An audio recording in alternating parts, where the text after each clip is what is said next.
Okay, I didn't record any of that. Do I have to repeat it? Do you want me to hold Sure. the book? No, you can Look do like I'm a whatever you preacher. feel comfortable with.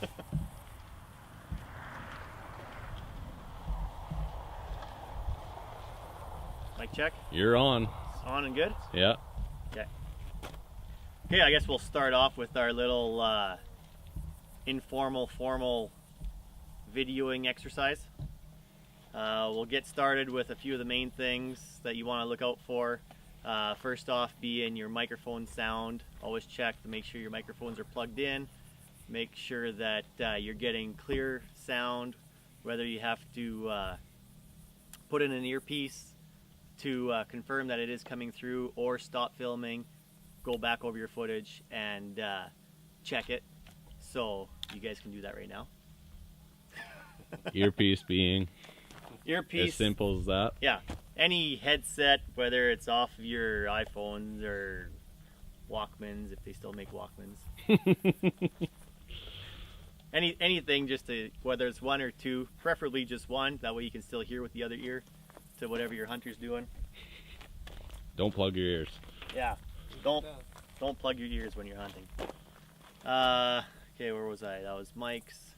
Okay, secondly, we'll make sure you have enough battery power in your cameras. That's very important. You don't want to be halfway through your hunt and run out of power. Keep an extra battery with you. Basically, make sure your equipment is ready to go for a full day's hunt if you're going out for a full day. I guess we'll get into the framing. What we'd like to see is offset. So have your Not in the center. yeah, have your hunter off to the one side or the other of the frame, and also when you have them framed on that 1/3 of the screen, make sure that there isn't much headspace. Not like this. Like that. Like that. Okay. That it just makes for a nicer video. Now, of course, it's also dependent on the scene that you're shooting. If you're shooting two guys talking, you might want to make sure you get both of them fully. When you're doing commentary or something like that, zoom in, get a good face exposure. I guess text that moving object in last 3/4. Yeah. So go run out there. So if Mark's moving like that and he's moving in that direction, have him in that framing rather than this framing. So then if something happens and you need to readjust, that animal still has X amount of room to move until it goes out of frame. Okay. Next, very important, and we ran into this a few times there last year, is your lens might look clean. Clean it anyways. Don't just clean the outside of your lens. Take your lens off and make sure that the inside of your lens isn't clean, because some of our cameras, we pull off the lenses, switch them out with other lenses, and you can get dust in there. And a little speck of dust, you might not be able to see it when you're looking at it, but we have seen a single megapixel show up on TV when we're doing the editing. And it's a pain in the ass. Yeah, and you have that little white spot on all your footage. Not so bad when you're shooting a nice white mountain scene, but when you're shooting black commentary with a big black screen behind you and you got this one little star all the time, you pick it up pretty quick. SD cards. They sell all kinds of SD cards. What we like to use for filming is a class 10 SD card. Of course, if you can get 32 gig to hold the most storage possible, that means less cards you have to hold in your pockets. Always bring an extra one. Yeah, always bring an extra one. I know most of these cameras have internal memory as well as external memory. We tend not to always download our stuff, so we do have old footage on, and it will fill up your camera sooner than you expect, depending on the camera. Next thing, same thing, I guess, batteries for wireless mics. Make sure they're all charged up, as well as your camera batteries.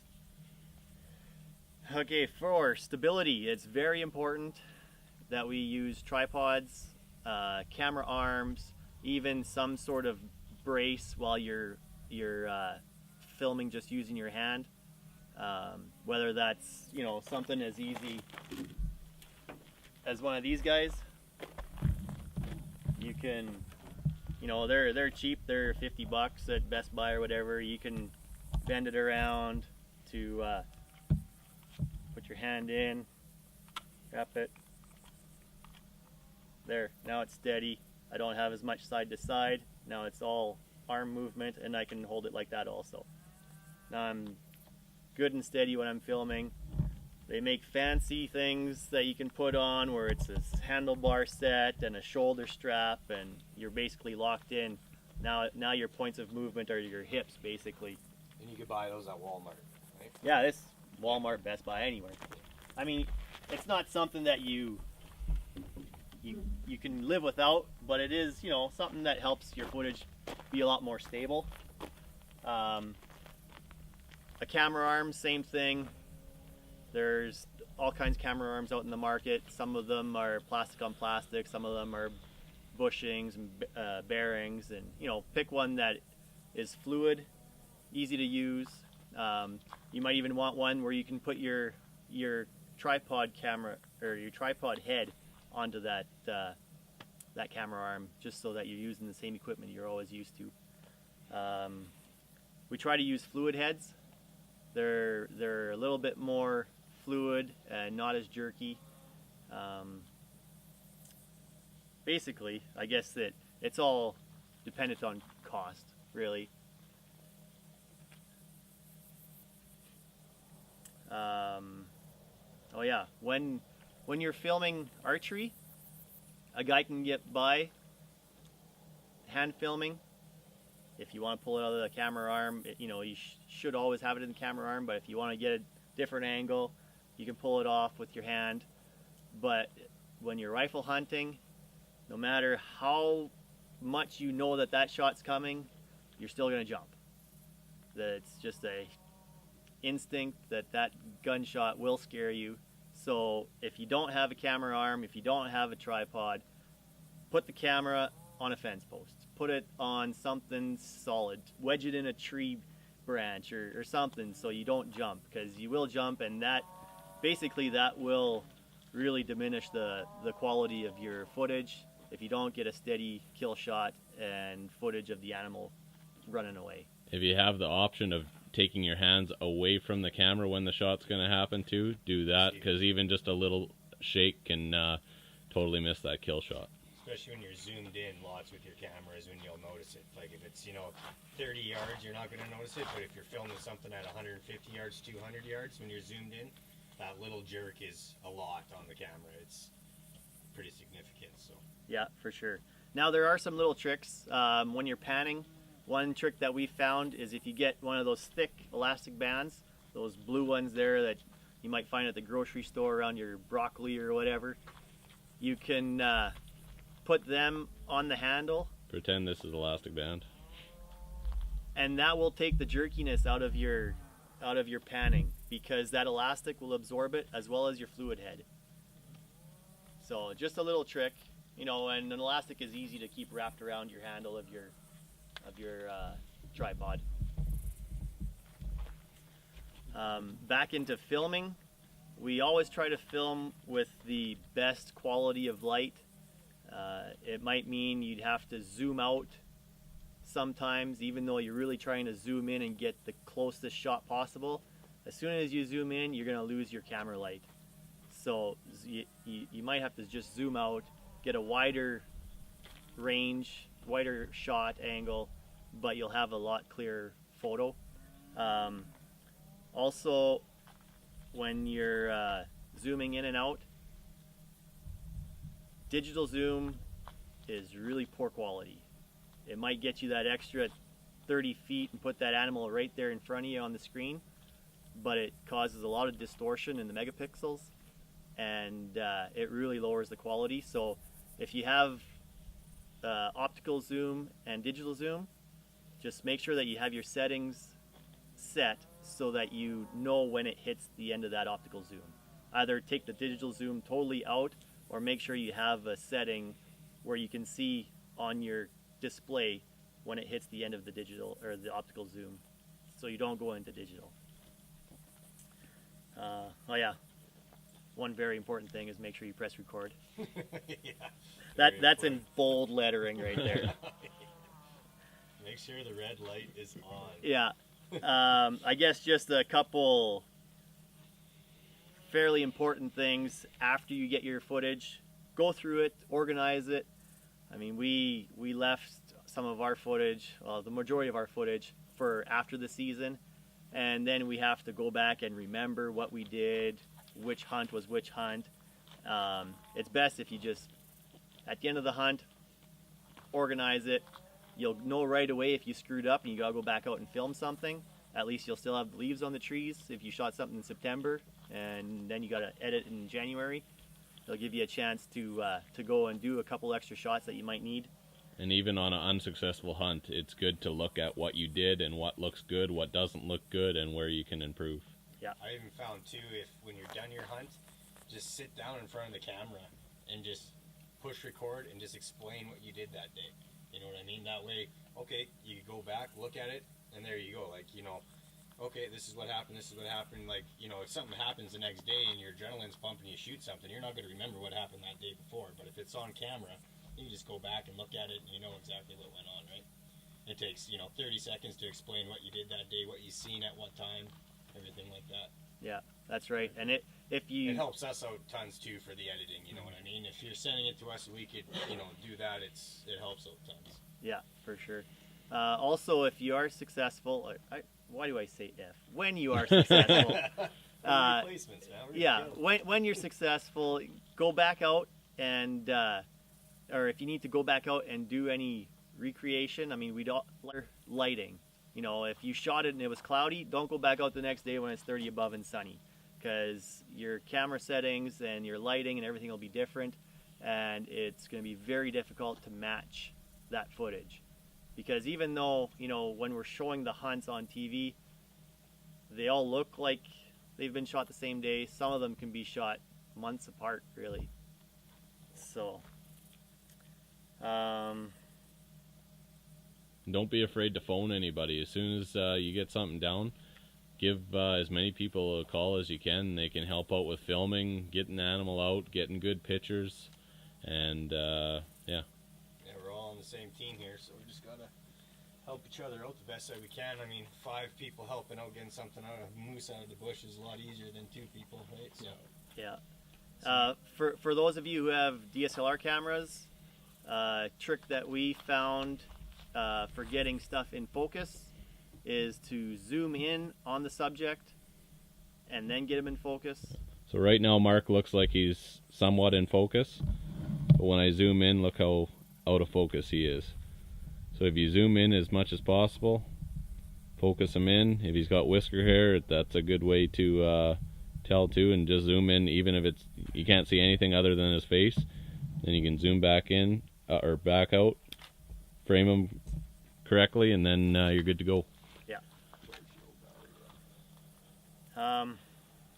Yeah, basically we'll have a shot list of the specific shots that we're going to need, which will start from the beginning of the hunt right through the whole hunt, right to the end of the hunt, just so we have a complete episode. There is a lot of different shots that are needed that make for a better quality show. That being said, don't just get what's on the shot list. Get anything. I mean, if you see a frog jumping across the road, film the frog. If you see birds in the sky heading south, film the birds. Film the sun going down. Film the trees and the leaves in the trees. Film everything. Lightning storms, everything. You can use anything out in there that you can use. Basically, if we don't use it for a episode for a hunt, we can use it for a promo, we can use it for a commercial, we can use anything. So anything caught on film can be used for something. So don't be shy to film anything. I guess it's always nice to have a couple cameramen out. If we can do something like that, it's better. We get different shot angles. as well as using the GoPros, getting different shot angles, even still shots while you're out in the field. You know, we can incorporate a still shot into a hunt. You know, there's Or even for our Facebook page. exactly, yeah. So I know there was a couple of times where, you know, you filmed the full day and all you did was take video, not a single actual picture. So take all kinds of footage, and play around with your cameras, get used to them. Get There's- comfortable on camera. Get comfortable on camera. is a big thing, too. That's another thing, yeah, is getting comfortable on camera, because even if you are the cameraman, sometimes the person that you're filming, it could be a friend, isn't always comfortable on camera, so you have to kind of encourage them to speak and interact with them, and just to try and get them more comfortable. And the only way they're going to get more comfortable is if you're comfortable. I guess the last thing that we have is yeah, that's it. Just Like being every- yourself on camera is huge too. Like you could, you know, if you talk on camera and you're very monotone, you got to think what you want to watch on the TV show. You don't want to watch somebody that's just monotone and just no expression. You know, they kill something. Ooh, I shot a deer. You know what I mean? You want to be like Kurt when he shot his deer. You know what I mean? Yeah. People enjoy watching that. That's what you want to watch, and that's what we want everybody to see is our expressions, how we hunt, what we do, and we want to make it exciting for everybody else. So, you know, if you feel like you're pumped up and you're screaming and you're happy and you're jumping around and stuff, fuck, put it on camera, man. That's what people want to see. People don't want to see boring TV, and I think we have the right people to make it entertaining. So, I think that's very important, being entertaining on TV. And hot girls. Anybody got hot girls that want to shoot stuff? That's what you need too. Well, I guess Done? that's about it. Yeah, if any of you guys have any questions, send us emails or text message. The Facebook page there has got the group message on there. Any question can be asked on there, and it might be someone that you're not expecting giving you an answer. Someone might have the exact same camera that you just bought or that you're using, right? So, also, I've gone on YouTube there just checking out stuff for my camera, and there is unlimited amounts of information on YouTube, from showing you how to turn it on to showing you how to do, you know, $1 million commercials with your camera. So check it out. YouTube's always a handy thing when you're trying to learn, and yeah, get practicing. Anybody else have any questions? On be asked? Maybe like watch your screen and not what's going on in front of you. Like be glued to that screen. Now that's the biggest. Well, that's a real good point. If you're not paying attention to what's on your screen, and you're looking ahead and you're trying to watch the action instead of actually film the action. Oh yes, for the cameraman, yeah. Yeah. Yeah, it's Yeah. very important. If you're the cameraman, you're the cameraman. Yeah. The whole time I did this, I looked at the screen. I didn't look at Mark once. Yeah. But then the guy on that side, looking there Yeah, for commentary, yeah, right? yeah. Always be looking into that lens. The other thing as well is, I guess we've got to watch our language a little bit, Yeah, right? Because we can always get caught up in the moment, and sure. we don't want to be beeping everything And out. it'll, Yeah. it'll happen. I mean, Yeah. yeah. Yeah. It is as Yeah, easy that's as a right. beep, but Yeah. it'd be nice not to have to do That's that right. beep. Yeah. many. Not too many in a Yeah. row, yeah. But emotion is the biggest one, I think. Yeah. Just being yourself, like Brad said. Yeah, you gotta For be sure. yourself, and it's so true. Like it's, you know, even on the search, like you watch the Killbillies. Man, they killed some giant deer. Like they killed big deer, but Brad, the guy that was on there, he was just monotone, and then he got critiqued on his commentary every time that he was on there. You know, and that's what you got to be. We are telling the story to the viewers, so they want to know. We got to tell everything. You know what I mean? And if you're just talking sound- like this, and they got to listen That to actually you is for pretty 10 good. minutes. Who wants to listen to that? You know, I want to listen to somebody that's exciting, that's telling what's going on out there. I don't want to listen to somebody that's telling me, you know, a bedtime story, right? Like Joe Rogan. yeah, yeah. You know, be entertaining, be yourself. We're on a hunting show. We're doing what we love, man, on TV. What's better than that, right? That's the way I think about it. Yeah, All right, I think that's a wrap. it's a wrap.